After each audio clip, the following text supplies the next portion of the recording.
What's up everyone and welcome to Boxiverse for Boxing Daily News. Ryan Garcia versus Cruz and Devin Haney versus Jose Ramirez. The bouts featuring Ryan Garcia versus Cruz and Devin Haney versus Jose Ramirez have been reported to take place at Times Square in New York City in May. Both Garcia and Haney are expected to make their ring return after facing each other last April. Garcia posted on X, "I'm bringing an explosive fight in my comeback fight. Pitbull have always been considered a tough opponent. Tougher matchup than Haney, to be honest." The reactions from fans on social media are mixed about these two fights. Most would rather see Ryan fighting Haney straight away rather than taking a tune-up first. But in Haney's case, he must re-establish his credibility first by beating a top-tier fighter at 140 because he got whooped so badly by Ryan. Salvador Rodriguez wrote on X, "Wow, sources revealed plans for a feature in May in the middle of Times Square and outdoors, including Ryan Garcia, Pitbull Cruz, Devin Haney, Jose Ramirez as part of the launch of SNK's Fatal Fury, City of the Wolves and Ring Magazine." Another fan wrote, "This is gonna be an awesome fight." Other fan replied, "Way harder fight for you than Haney. Styles make fights. Dangerous fight for both. Hell yeah. Exciting for fans. Let's get it." Moving on next. Terence Crawford called out Gervonta Davis. Terence Crawford challenged Gervonta Davis to a fight after their fiery X clash, vowing to break his neck. The heated exchange has fans buzzing about a potential showdown.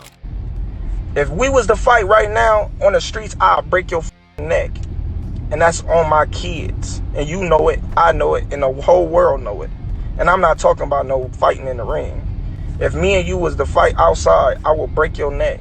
The feud erupted after Davis was snubbed by the Ring Magazine Awards a few days ago, where he wasn't invited despite his achievements. Feeling disrespected, Davis tweeted, "Why didn't they invite everyone? But they invited the people they deal with. Get out of here. Stop eating."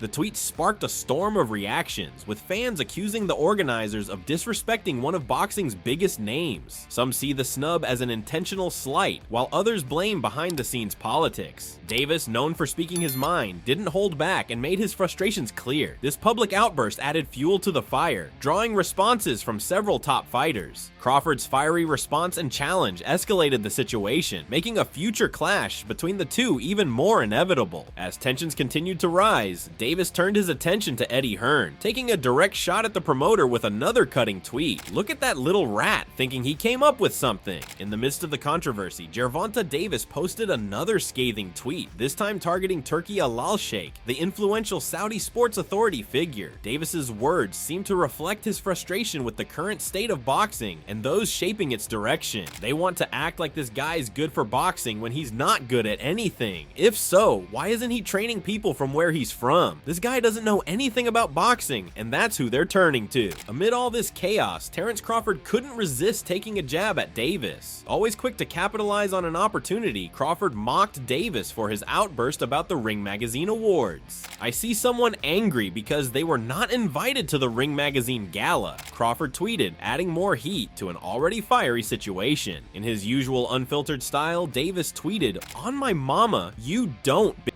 boy." Instead of commending the ambition, Davis delivered a cutting remark that added more fuel to the fire. Davis tweeted, "Y'all think he's chasing greatness. He's not. That's what he have to do to make decent money. Fuck boys." The back and forth between Gervonta Davis and Terence Crawford has reached new heights, with each fighter aiming to one-up the other. Crawford tweeted, "The first thing a rich fool tells another rich fool is that he has more money than you. I bet I have more investments than you, and I don't owe $1 in taxes. You can't buy anything that I can't buy and want, sir, and that's a fact. Let's see who has the longest lasting money, smart boy." A fight between these two boxing giants would be one of the most highly anticipated showdowns in recent memory. What do you think of this fiery feud? Are you Team Crawford or Team Davis in the verbal exchanges and the potential fight? Moving on next. Fundora-Spence Not Happening. The fight between WBC WBO junior middleweight champion Sebastian Fundora and Errol Spence is now off. Fundora is reportedly looking for another another opponent, possibly contender Charles Conwell, to defend his two 154-pound titles. The former unified welterweight champion, Spence, has been inactive for 18 months since his loss to Terence Crawford on July 29, 2023. He has no fight scheduled and seemingly no immediate prospects. Errol was likely counting on the Fundora fight happening, as that would have been a lucrative payday against a beatable two-belt champion. Spence's prime years are behind him, and his recent struggles suggest he's not the same fighter he once was. When asked on X today when he would return, Spence responded defiantly, "I'll be back when I'm ready." WBO interim champion Terence Crawford posted a cryptic tweet tonight, which appeared to be directed at Fundora. He said that he should have fought him when he had the chance. Crawford posted on X, "Should have taken the fight when you had the chance. Now it's over with." Crawford's got that mega fight with Canelo lined up in September, and he's not risking it all for a fight with Fundora right now. Let's be real, Fundora could be a real problem for Bud at this stage. Remember how Tim Tszyu gave him trouble? Crawford wants that Canelo payday, and he's not gonna let a risky fight with Fundora jeopardize it. So, he's playing it cool, acting like he's above it all, but deep down, he probably knows Fundora's a tough test he'd rather avoid right now. Moving on next, Schofield will pull out a fight. Shakur Stevenson has expressed concerns that his upcoming February 22nd fight against Floyd Schofield may be jeopardized by Schofield's team seeking an excuse to withdraw. Stevenson believes this strategy stems from a perceived fear of facing him. Schofield doesn't seem scared of Stevenson though, and he sounds confident that he's going to be able to walk him down and put a beating on the light-hitting champion. Stevenson stated to Cigar Talk, "It just seems to me that they're trying to get out of the fight. They're saying he did all this, and then when they don't show up to the fight, it'll be an excuse. They'll try to blame me and say something that I did, some fake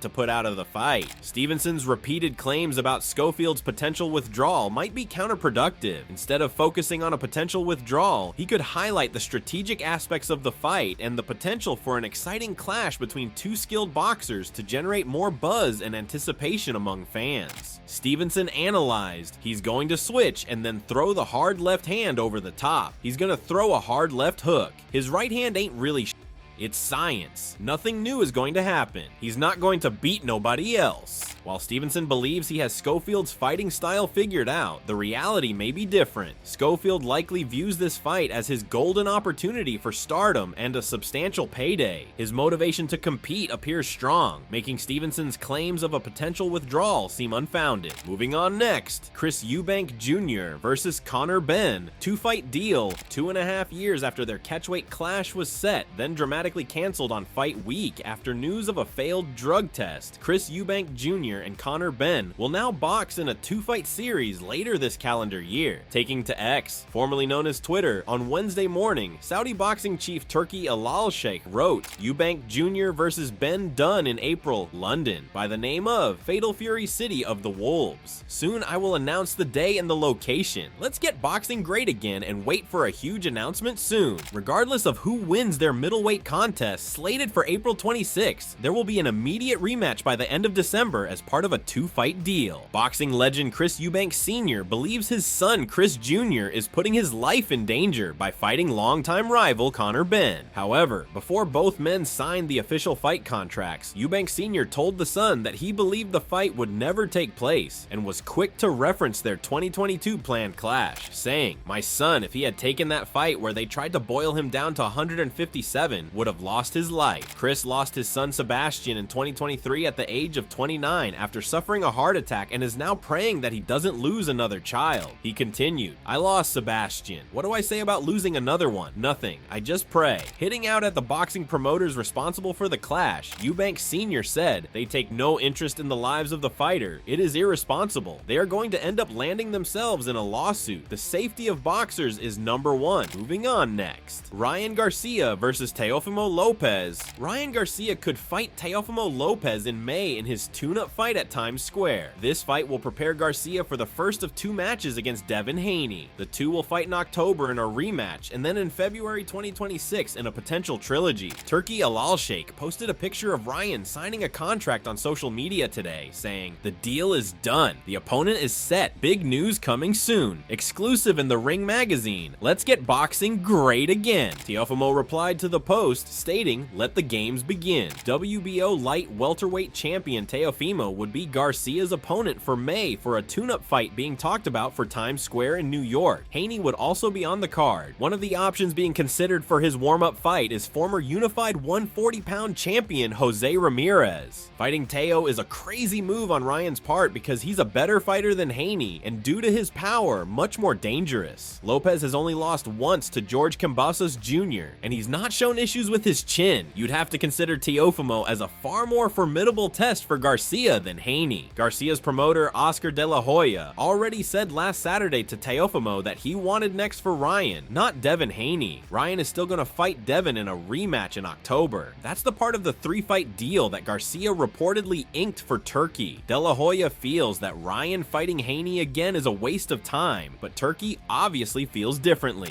Well, I have to ask you, Turkey Al-Sheikh's #1 fight that he wants to make is going to be the rematch between Ryan Garcia and Devin Haney. What do you make of that?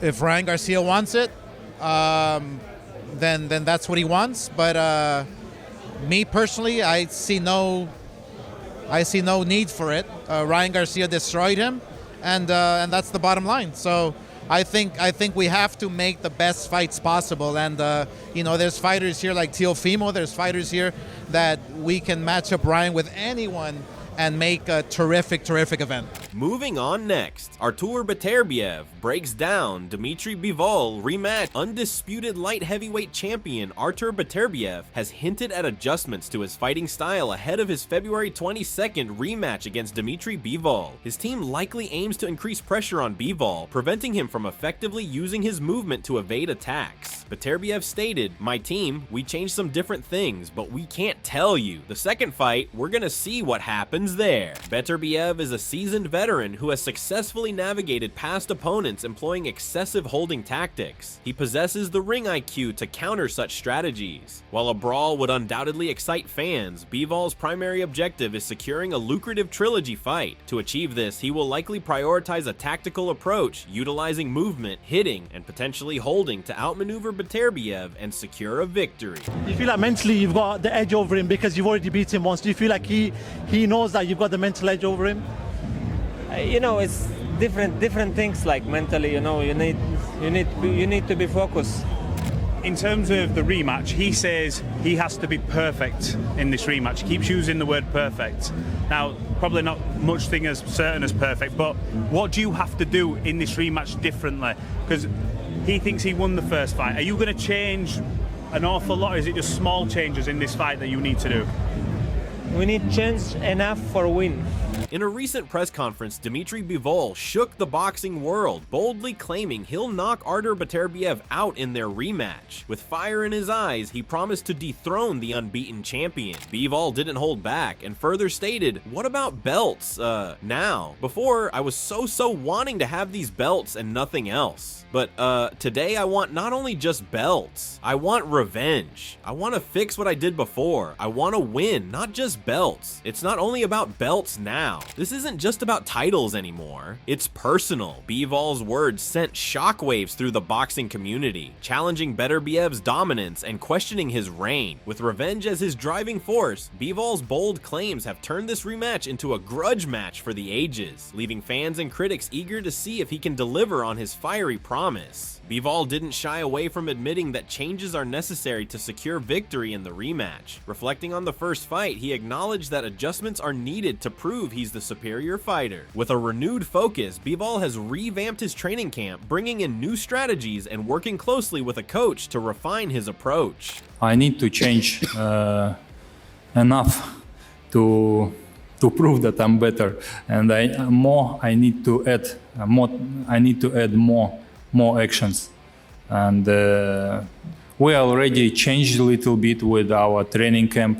We add some coach in our training camp, and now I'm working on myself. Moving on next, Shakur, Stevenson predicted Crawford will beat Canelo. Alright, so everyone's talking about Canelo versus Crawford. A lot of folks think it's a mismatch, but hey, I think it's gonna be a banger. I mean, Crawford is insanely talented. Canelo's obviously a legend, but Bud has that special something. Teddy Atlas, a boxing legend himself, is backing Crawford too. He thinks Bud can overcome any size disadvantage. Atlas, one of boxing's shrewdest minds and world-class trainer, has given his backing to Crawford in what could be the biggest fight of the year. Atlas stated, "I think you know where I'm leaning. I'll make it even clearer when I'm learning, so there isn't a lot of suspense. I ain't going against Crawford." Facing Crawford is likely to present Canelo with a significant test despite his huge advantage in size, and the Nebraska man certainly has his backers in the boxing industry. Atlas further added, "I do think he's that special guy. I think Canelo's special too, but Crawford even more so. He hasn't learned how to lose yet. I think he does have those special ingredients that go beyond the physical. So that's it, okay? You don't like it? Too bad." And let me tell you, Shakur Stevenson, another insanely talented fighter, is also on the Crawford train. He's been hyping up this fight everywhere. He told TalkSport. Honestly, I've been saying this for years now.